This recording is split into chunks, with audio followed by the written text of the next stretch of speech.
राज्यात महापालिका निवडणुकीच्या तारखा जाहीर झाल्या असून आचारसंहिता देखील लागू झाली आहे। तरीही चेंबूरमध्ये माजी खासदार आणि शिवसेनेचे नेते राहुल शेवाळे यांच्या पत्नीकडून त्यांच्याच परिसरात साडी वाटप करण्यात आल्याचा आरोप करण्यात आला आहे। त्याच्याच निषेधार्थ स्थानिकांनी विरोध म्हणून साड्यांची होळी पेटवली। नेमकं काय आहे प्रकरण पाहूयात या व्हिडिओच्या माध्यमातून। नमस्कार, मी जान्हवी जाधव, आपण पाहत आहात टाइम महाराष्ट्र। राज्याच्या महापालिका निवडणुकांच्या तारखा जाहीर झाल्या आहेत। 15 जानेवारी रोजी निवडणूक होणार असून 16 जानेवारीला निकाल जाहीर होतील।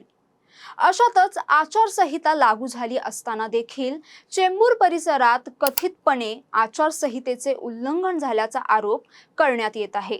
माजी खासदार आणि शिवसेनेचे नेते राहुल शेवाळे यांच्या पत्नी कामिनी शेवाळेंकडून मतदारांना साड्यांचे वाटप करण्यात आल्याचा आरोप स्थानिक नागरिकांनी केला आहे। या प्रकारामुळे परिसरात संतापाची लाट उसळली असून आचारसंहिता धाब्यावर बसून मतदारांना आमिष दाखवले जात असल्याचा आरोप करत स्थानिक नागरिकांनी थेट रस्त्यावर उतरून तीव्र निषेध नोंदवला।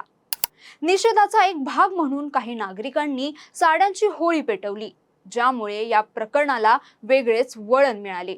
मुंबईतील महायुतीचे जागा वाटप अंतिम टप्प्यात असल्याचे सध्या चित्र आहे।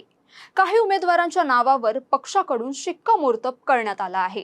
पक्ष नेतृत्वाकडून देखील त्यांना कामाला लागण्याचे आदेश देण्यात आले आहेत। अशातच राहुल शेवाळे यांची पत्नी कामिनी शेवाळे यांची उमेदवारी फिक्स असल्याचं बोललं जात आहे।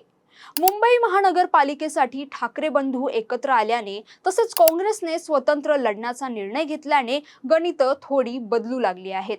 त्यामुळे या निवडणुकीत आघाडी घेण्याचे प्रयत्न कामिनी शेवाळे यांच्याकडून सुरू आहेत। दरम्यान या प्रकरणी निवडणूक आयोगाकडे शिवसेना ठाकरे गटाने तक्रार केली आहे।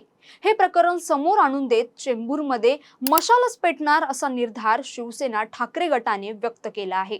यावर आमदार मनीषा कायंदे यांनी शिवसेना ठाकरे गटाला उत्तर देताना जोरदार टीका केली आहे। बघा, उभाटा गटाकडे आता कुठलाही मुद्दा राहिला नाही। कालच्या निवडणुकीचे जे निकाल आले आणि शिंदे साहेबांना जे घवघवीत यश आणि महायुतीला मिळालं, त्याच्यानंतर त्यांच्या पायाखालची जमीन सरकली आहे आणि म्हणून अशी काहीतरी स्टंटबाजी करायची, स्वतःच कुठनं तरी साड्या आणल्या असतील आणि स्वतःच त्या पेटवून दिल्या असतील। त्यामुळे हे असे स्टंट करण्याची सुरुवात आता त्यांची झालेली आहे। कामिनी शेवाळे यांची काही उमेदवारी जाहीर झाली नाही किंवा कोणाचीच अजून उमेदवारी अर्ज देखील भरलेले नाहीयेत कोणी, ती तारीखही अजून यायची आणि त्यामुळे हा केवळ एक स्टंट आहे राहुल शेवाळे आणि कामिनी शेवाळे यांना बदनाम करण्याचा।